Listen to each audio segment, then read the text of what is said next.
നമുക്ക് വീട്ടിലാണെങ്കിലും റെസ്റ്റോറൻറ്റിലാണെങ്കിലും ഒഴിച്ചുകൂടാൻ പറ്റാത്ത ഒരു ഐറ്റമാണ് നമ്മുടെ ചിക്കൻ. അവനെയാണ് ഇപ്പോൾ ആലപ്പുഴ ജില്ലയിലൊക്കെ പക്ഷിപ്പനി കാരണം നിരോധിച്ചിരിക്കുന്നത്. അല്ലേലും ഈ പക്ഷിപ്പനിക്ക് എല്ലാ വർഷവും ഉള്ളതാണ്. എന്തായാലും എത്രയും പെട്ടെന്ന് നിരോധനമൊക്കെ മാറട്ടെ എന്ന് ഞാൻ പ്രാർത്ഥിക്കുന്നു. ഇതിപ്പോൾ രാത്രി ഫുഡ് കഴിക്കാനൊന്ന് കയറിയതാ. ഫുഡ് വരാൻ താമസിക്കുന്ന സമയത്ത് ഫോൺ നോക്കി ഇങ്ങനെ കോക്കറി കാണിച്ചുകൊണ്ടിരിക്കും. ചുമ്മാ ഒരു രസം. തട്ടാരമ്പലത്തിലുള്ള മനോജ് ഹോട്ടലിലാണ് കയറിയിട്ടുള്ളത്. ഈ ഹോട്ടലിൽ ഒട്ടുമിക്ക ആളുകൾക്കും അറിയായിരിക്കും, അറിയാതിരിക്കാൻ വഴിയില്ല. ഞങ്ങൾ പറഞ്ഞത് പൊറോട്ടയും ചിക്കൻ ഫ്രൈയും ചിക്കൻ റോസ്റ്റും. പിന്നെ അനുവിന് ദോശ മതി എന്ന് പറഞ്ഞു. ദോശയുടെ കൂടെ ചിക്കൻ ഫ്രൈയും ചിക്കൻ കറിയൊക്കെ കഴിക്കും കേട്ടോ. പക്ഷെ പൊറോട്ട വേണ്ടെന്ന് പറഞ്ഞു. എനിക്ക് പിന്നെ പൊറോട്ട തന്നെ മതി എന്ന് പറഞ്ഞു. പുറത്ത് പോയാൽ പൊറോട്ട കഴിച്ചില്ലെങ്കിൽ മനസ്സിനൊരു സമാധാനം കിട്ടത്തില്ല. ഇത് പണ്ട് തൊട്ടേ ഉള്ള ഹോട്ടലാണെങ്കിലും ഞങ്ങൾക്കൊരു 4-5 വർഷത്തെ പരിചയമായിട്ടുള്ളൂ കേട്ടോ.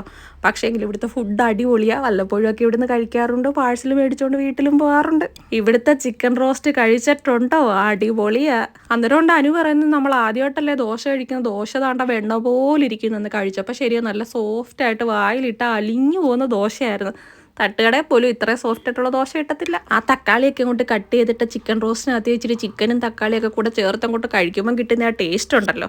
ചിക്കൻ ഫ്രൈയുടെ കാര്യം പിന്നെ പറയുകയേ വേണ്ട. ഞാൻ പിന്നെ അതിനകത്ത് ഇച്ചിരി നാരങ്ങയൊക്കെ അങ്ങോട്ട് പിഴിഞ്ഞിട്ട് കടിച്ചങ്ങ് തിന്നു. പല്ലി കമ്പി ഉള്ളതുകൊണ്ട് ഇച്ചിരി സൂക്ഷിച്ചും കണ്ടുമൊക്കെയാണ് ഞാൻ കടിച്ചത്. ഞാൻ ഈ ഫോണും എടുത്ത് വെച്ചുകൊണ്ട് ഈ കഴിക്കുന്ന കണ്ടുകൊണ്ട് അവിടെ ഇരുന്ന ആളുകളൊക്കെ എന്നെ ശ്രദ്ധിക്കുന്നുണ്ട്. അത് പക്ഷെ ഞാനതൊന്നും മൈൻഡ് ചെയ്തില്ല. ഞാൻ കഴിക്കുമ്പോൾ ഞാൻ എൻജോയ് ചെയ്ത് കഴിക്കും. എനിക്ക് നാണക്കേടൊന്നും ഇല്ല. അല്ല പിന്നെ ഇവിടുത്തെ ഒരു പ്രത്യേകത എന്ന് പറയുന്നത് നമ്മൾ വയറ് നിറച്ച് ഫുഡ് കഴിക്കാം. പക്ഷെ നമ്മളെ അധികം പൈസയൊന്നും ആവത്തില്ല. ഇത്രയും ഫുഡ് കഴിച്ചതിന് 260 രൂപയായോ. ചിക്കൻ റോസ്റ്റിനും ചിക്കൻ ഫ്രൈക്കും ഒക്കെ 100 രൂപയുള്ളൂ കേട്ടോ. അകത്തോട്ട് കയറിയപ്പോൾ ഇത്രയും തിരക്കില്ലായിരുന്നു. ഇറങ്ങാൻ നേരത്തേക്ക് അതിലും കൂടുതൽ തിരക്കായി. ഇവിടെ കൂടുതലും പാഴ്സലാണ് പോകുന്നത് കേട്ടോ.